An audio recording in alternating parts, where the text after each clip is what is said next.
Hey guys, it's not every day that a 2700 Super Grandmaster makes a mistake in the opening or gets caught off guard. However, it does happen every once in a blue moon, and today you're going to get to see a very special game. This game just finished a few moments ago from round 5 of the US Chess Championship between Awonder Liang and Levon Aronian, and let me tell you, it was quite the game. Awonder managed to get a completely winning position in 14 moves, and then the rest of the game was pretty spectacular as well. So let's go ahead and take a look and see exactly how this happened. Awonder was white, Levon was black. We get e4, e5, and a Scotch game. Now the main line in the Scotch is black will accept the pawn, usually white recaptures, and there's a couple of different ways black can play it. Knight f6, bishop c5 are two of the main ones.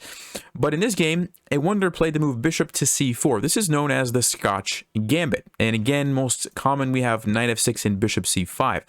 Levon chooses bishop c5, and Awonder plays a kind of somewhat rare move. Most common would be c3 or castles. But he plays the move knight to g5, which has been played at the top level from time to time. And it looks like a very elementary threat of like, all right, I'm going to go here and fork your pieces if you don't do something about it. And so black has a couple of options. You can defend the pawn with knight to e5, or you can defend the pawn with knight to h6. Now, knight to e5 is actually a bad version, and white has a very nice little tactical idea. So if you'd like to pause, and what do you think the move here that white would play would be? Well, if you had a chance to look at that, the move is simply knight takes f7. You go ahead and fork the pieces anyway, and the point is that if black takes you, you're going to simply make the trade, because after all that happens, you have queen to h5 check, forking the king and the bishop, and you're getting your piece back. So after something like g6, you take the bishop, and actually, you get your piece back, but also black's king is now exposed, can't castle, and it's not good for black. Also, you have the knight on g8, which has not been developed. Now, what was played in the game, instead of knight to e5 to defend this pawn, was knight to h6. And this is actually a better version, because now, when the same line happens, which is actually what was played in the game, you get the same trade. Again, queen to h5 check, forking these pieces, g6.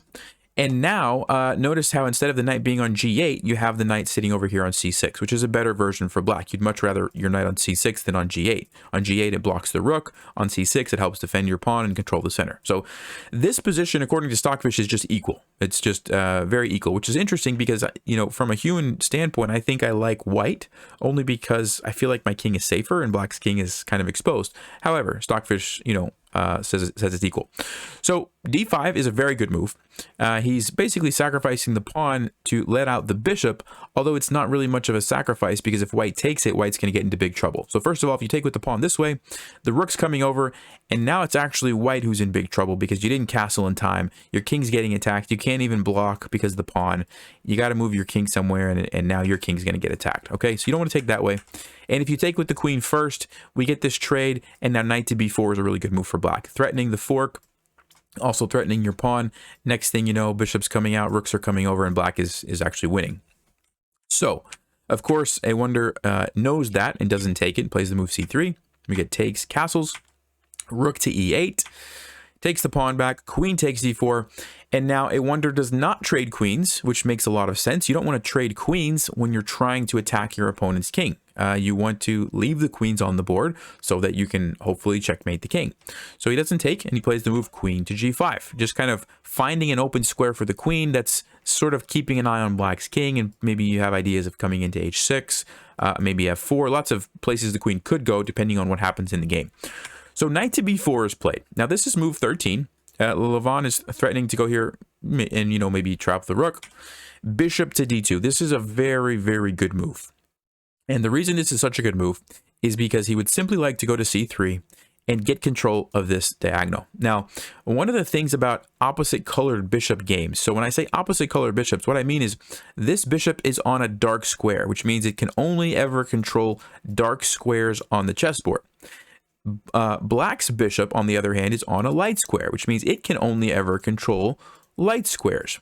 And so you notice these squares will never cross over each other. You can give black 10 free moves in a row to move their bishop to wherever they want, and it will never, ever, ever oppose anything that this bishop is trying to do, because they're on opposite color squares.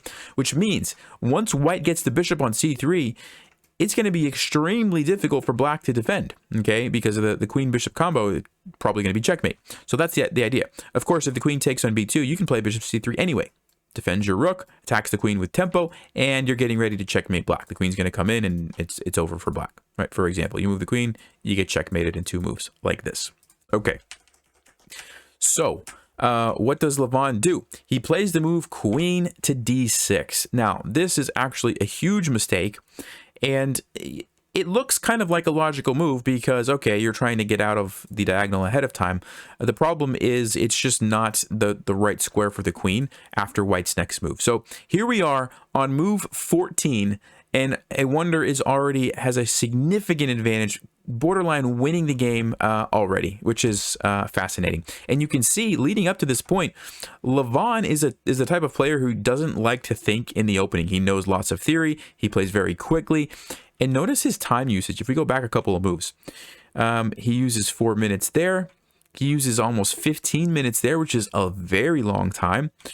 Again, here he uses 20 minutes and then plays a not so good move. And what that means is he was surprised. He wasn't expecting this opening. He wasn't expecting this position. He wasn't quite familiar with it, right? And a lot of times when it happens, you end up thinking and thinking and thinking a lot, and sometimes you still make the wrong move because it's a complicated position, right? So that's what we see here: queen to d6.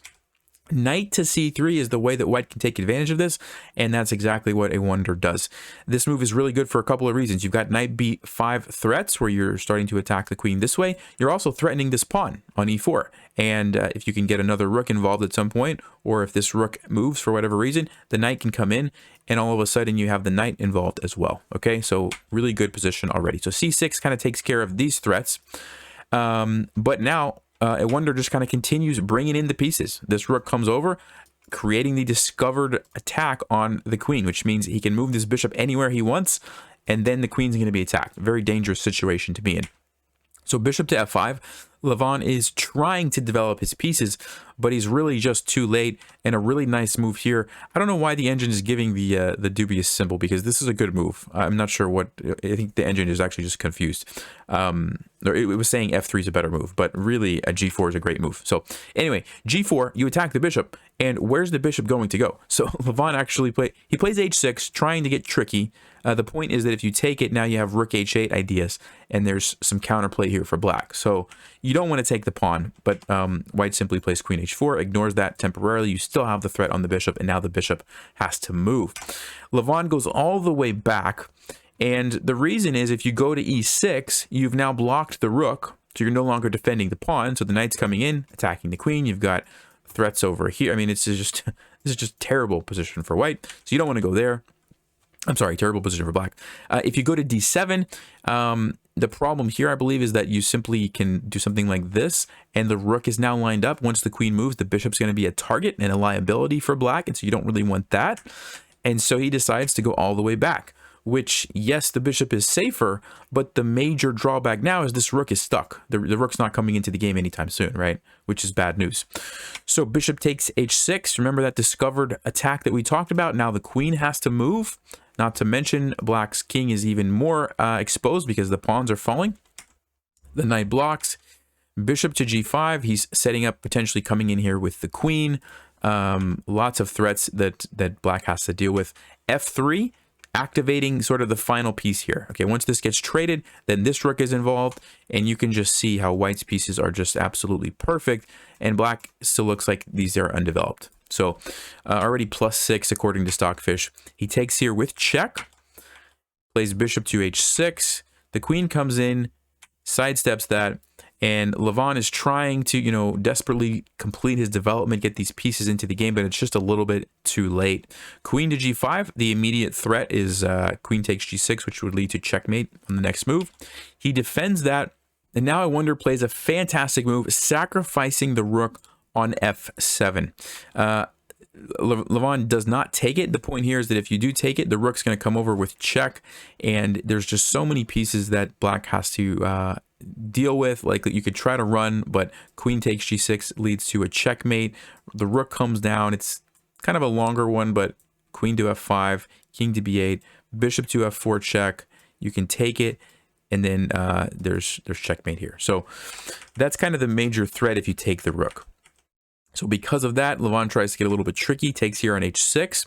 And now if you'd like to pause and try to find the crushing blow here, there's a lot of winning moves, but one of them is the most flashy and kind of wins in style. If you'd like to try to find that, go ahead and pause. And if you had a chance to do that, the move is rook takes d3. And the main point behind this move is that you're trying to lure the queen away from this diagonal.